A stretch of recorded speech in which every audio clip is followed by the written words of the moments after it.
Talagang gusto kong magsalita sana ng Pangasinan, yung buong buo. Kaya lang hindi ko kaya eh. Baka hindi po tayo magkaintindihan. Tagalog na lamang po. Salamat po sa napakaraming tao na nandito ngayon dito sa Mangaldan, Pangasinan.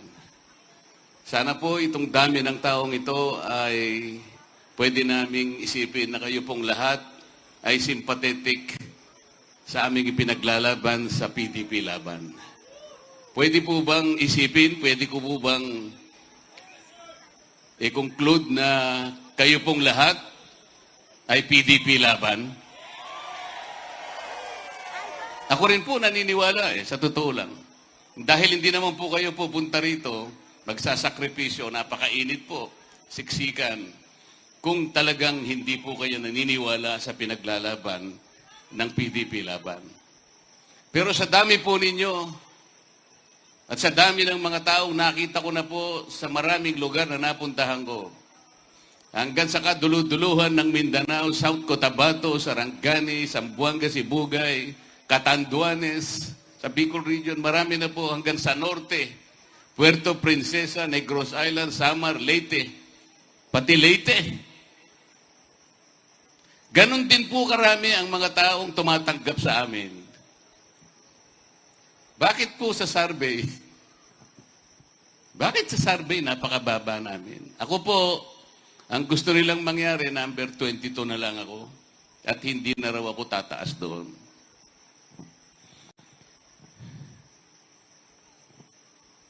Manisya kayo?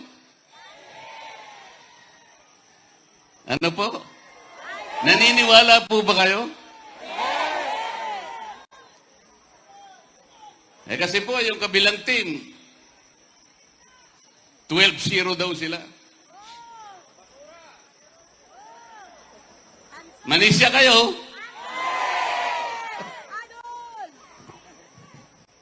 Napakahirap po ng kalagayan ng ating bansa.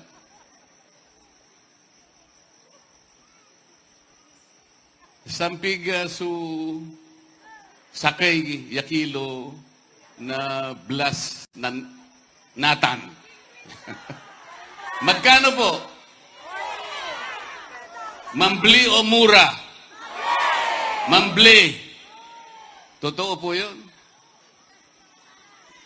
Ang presyo po ng pagkain napakataas na po. Hirap na po ang ating mga kababayan. Ngayon lang nangyari sa atin ito sapagkat ang inuuna po ngayon dito sa ating bansa ay pamumulitika. Yung magkakahiwa-hiwalay ang Pilipino.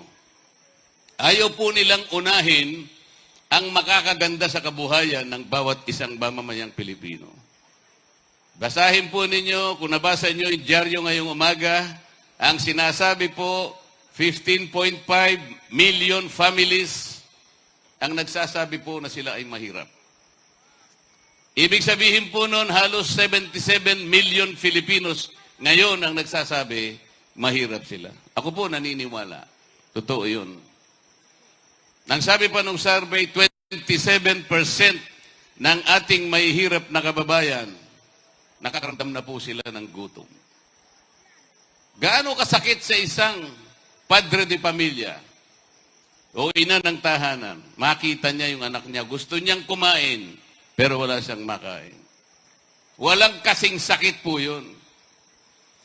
Pero po ang inuuna ng mga namiminuno ngayon ay yung pamumulitika. Ang sabi ko nga sa kanila, sa Quadcom, ayoko na po sumama sa kanila, nagagalit sila sa akin dahil hindi na raw po ako team player. Sabi ko sa kanila po, team player ako hanggang sa tama lang, hanggang sa totoo lang at katwiran ang pinag-uusapan natin. Pero kapag kayo'y lumabas na sa katwiran, hindi na ako sasama dyan. September 2024, sinabi ko sa kanila, yung pag-uusisa ninyo sa confidential budget ng Vice President, personal yan, personalan na yan. Politika na yan, hindi na totoo yan. Hindi na inquiry in aid of legislation, hindi totoo yan. Ang gagawin ninyo, you will impeach the Vice President. Itaga mo sa bato. Nangyari po. Hindi totoo na kunwari gumagawa sila ng batas kaya sila nag-iimbestiga. Hindi po totoo yun. Huwag kayo maniwala. Sabi ko sa kanila, September 2024, you will impeach the Vice President. Ayun po yung ginawa nila. They impeach the Vice President.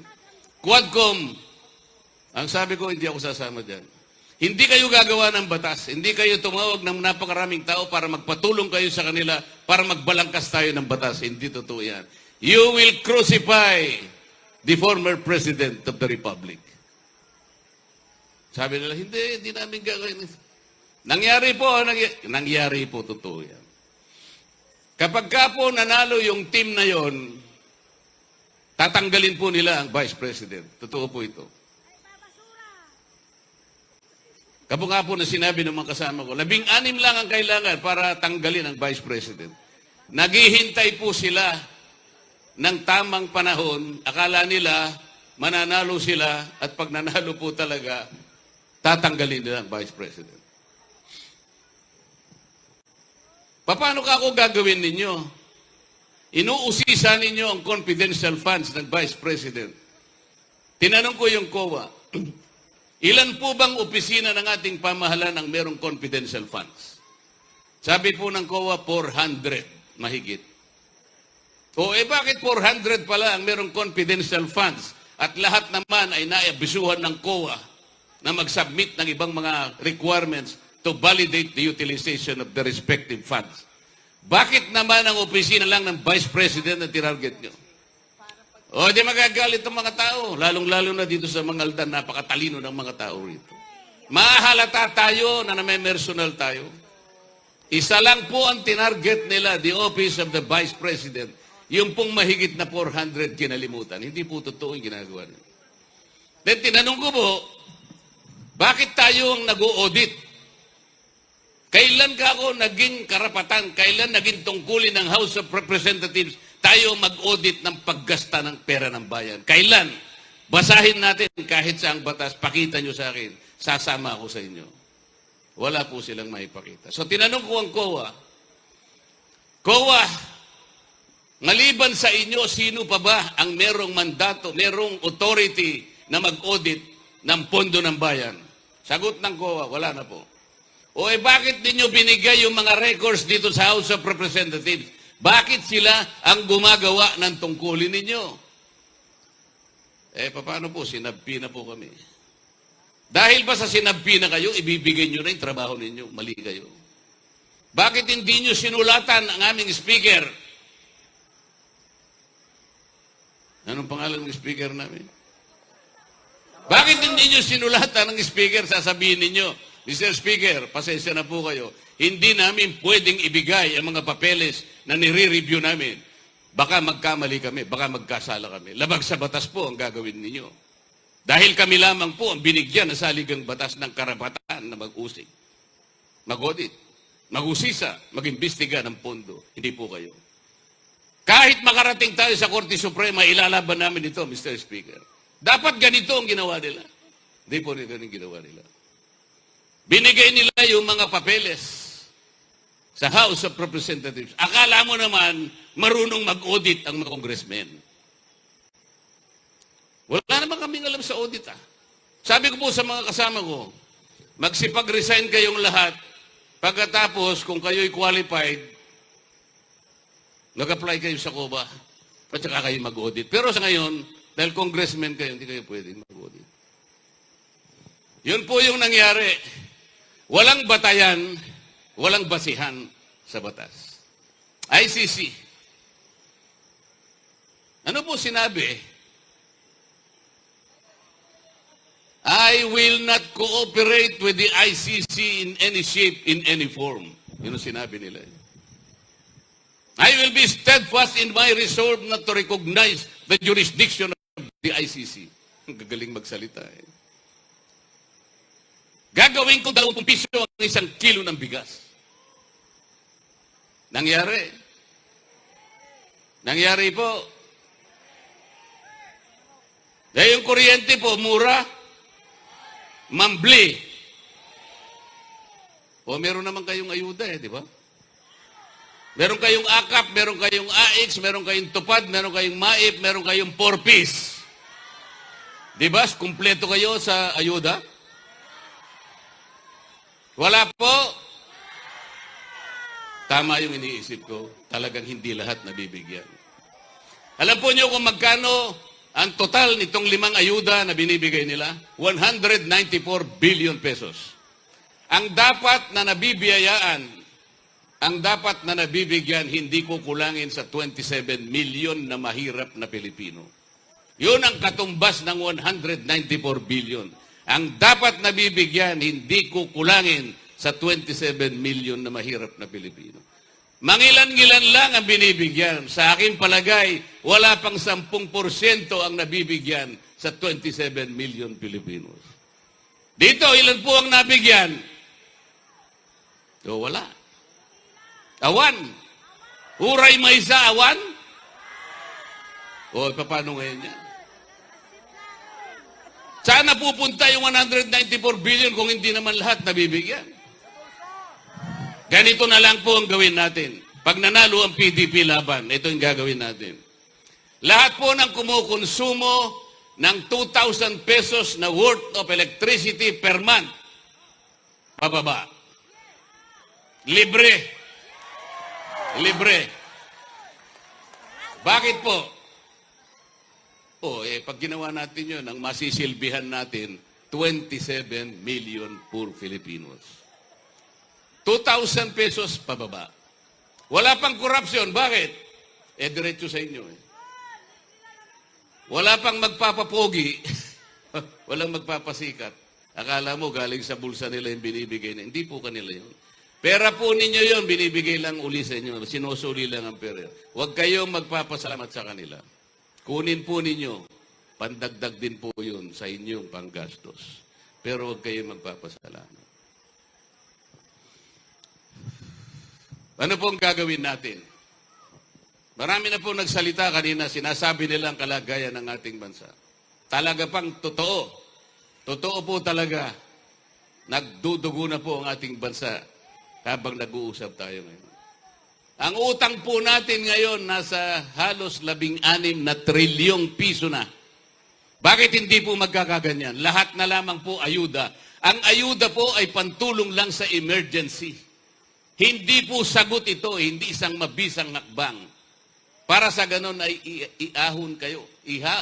Ano tawag doon? Para kayo'y alisin sa pagiging mahirap. Hindi po yun ang paraan. Ang paraan po, kailangan maibaba natin ang presyo ng elektrisidad sa ating bansa. Bakit ko po pinipilit na ibaba natin ang presyo ng kuryente? Yun po kasi ang nakasulat sa batas. Yung pangunahing layunin po ng batas na ginawa 24 na taon nang nakararaan. Take note, 24 years ago, ginawa na po yung batas ng EPIRA. Ang nakalagay po doon, idulot nyo ang serbisyo ng kuryente sa bawat mamamayang Pilipino sa murang halaga. Hindi mambli, mura. Yun ang nakasulat sa batas. Kaya bakit after 24 years, baligtad ang nangyari? Ang singil ng kuryente sa ating bansa ang pinakamataas sa buong Asia. So for 27 years, there is a continuing violation of the law. Wala pong nagbabantay. Wala po talaga. So sino pong pipiliin natin? Yung team na ang gusto hindi na makabalik dito, ang dating Pangulo, yung buong gusto nyo? Yung team na yun, ang gusto nila tanggalin ang Vice President kapag nakakuha sila ng maraming boto. Yan po ba ang gusto nyo? Yung PDP laban, siya lamang ang lalaban doon sa mga maitim na balakin na yun. Naniniwala po kayo? Ang hina. Naniniwala po ba kayo na kayang gawin ng PDP laban? O kailangan po, magkasundo tayo sa gabing ito. Walang budulan. Kailangan kontrata po. kontrata. Hindi yung kontratang ginagawa nila, kung kukunwari sila, nagagawin nating 20 pesos, sabi, hindi totoo yun. Hindi namin tutulungan ng ICC, hindi totoo yun. Magtatayo kami ng 1,000,000 housing units per year, walang nangyari. Puro salita. Ang gusto ko po, salitaan na tayo lang tayo dito ngayong gabi. Parang salitaan ng sabungero. Meron pong Hindi ko po pinupromote ang sabong, mga kababayan taga Mangaldan. Hindi po ako marunong magsabong. Baka po ako'y matiwalag. Bawal po sa akin yan. Bakit ko po sinasabi sa inyo na kung minsan napakabuti pa na kopyahin ang isang ugali ng isang sabungero? Meron silang isang natatanging ugali. Dapat sana yung ugali na yan ang taglayin ng isang tao na gustong maglingkod sa kanyang bansa. Isang salita. Ginagawa ang salita. Sa totoo lang, ang sabungero po wala nga salitaan eh. Wala nga kontrata eh. Senyasan lang eh. Gaganon lang eh, di ba? O, gaganon. O. Gaganon po eh. Tama po, hindi. Senyas lang pero ginagawa po nila. Senyas lang pero matibay. Matibay na salitaan. Senyas lang, nagkakaintindihan. Pero itong nangyayari po sa ating bansa, batas na nga po eh. Hindi pa sinusunod eh. So ang gusto po namin ay isang salitaang matino ngayong gabi. Uulitin ko lamang po. Kayo pong lahat na nandito ngayon, nagkakaintindihan ba tayo, nagkakasundo na ang inyong iboboto lang ay PDP laban? Pwede po bang ilakas natin ng konti? Para marinig ng tao na nandun sa Tacloban. Hindi ko po kayo mapapasalamatan ng buong buo. Hindi ko alam paano pong salita ang gagamitin ko para ipaabot ko sa inyo ang aking pasasalamat sa inyo. Wala po kaming dalang AX. Wala po kaming dalang tupad. Wala kaming akap. Makikiusap po ako sa inyong lahat. Uutangin ko na lamang po dahil wala akong pambayad ngayon. Babayaran ko na lamang po kaming lahat ng isang matapat na paglilingkod sa inyong lahat. Dahil inutang namin, lalagyan pa po namin ng interes na dagdag na paglilingkod. Payagan niyo po kaming bumalik dito sa Mangaldan, Pangasinan. Babalik po kaming lahat. Ngunit isang ganap na mga senador ng ating bansa. Maraming salamat po sa inyong lahat.